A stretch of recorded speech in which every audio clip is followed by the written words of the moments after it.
Cannonier. But it's middleweight. I'm middleweight. I mean, your main event's a heavyweight. Then after that, the entire main card is middleweights. You have that middleweight tournament going on. Looking at this main card, I would say the most intriguing fight that I would star to watch would be Derek Brunson versus Stylebender, Israel Adesanya. That would be the one to watch if you're trying to versus Jacare. A lot of people forget how good Chris Weidman is at grappling. However, Jacare is the best grappler when it comes to straight jiu-jitsu in the middleweight division. And then your main event with the heavyweights with Daniel Cormier versus Derek Lewis. It's a fun-ass fight. You know, you got DC, who has an injured right hand. You got Derek Lewis, who doesn't give a shit about his gas tank and has knockout power at whether it's in the first minute of round 1 or the last minute of round 5. If he touches you with the right hand, the fight's over. That's intriguing to me.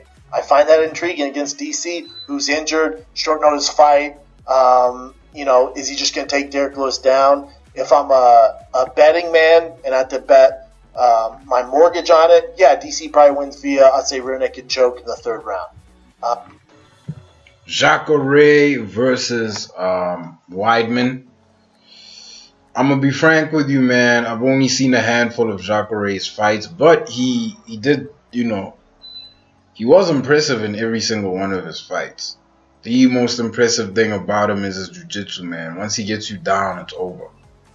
It's over. You can defend, you can do whatever, but there's a strategy to what he's doing. It was real obvious when he faced not Douglas Lima, the other guy, the guy that went to Bellator, Gegard Mousasi. What he did to Gegard, man. What he did to Gegard was technically as bad as what Gegard did to Rory McDonald, right? The resulting effect wasn't as brutal. You know, Gegard beat Rory by TKO, but Mousasi got beaten by Jacare via submission. He tapped out to a rear naked choke.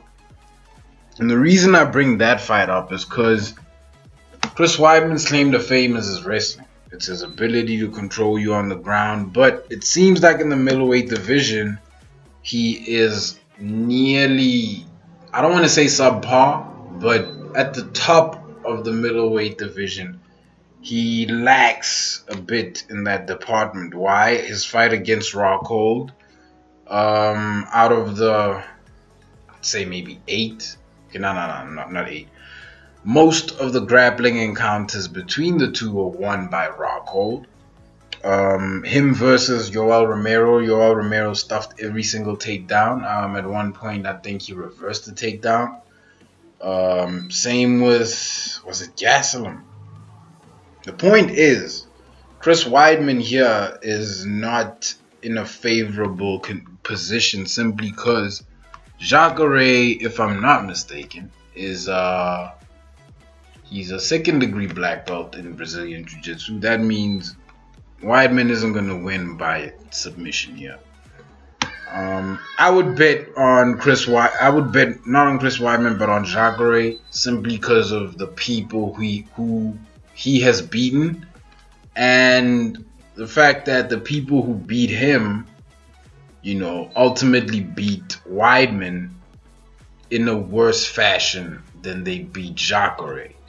Again, go see Yoel Romero versus Jacare, and then go see Chris Weidman versus Yoel Romero.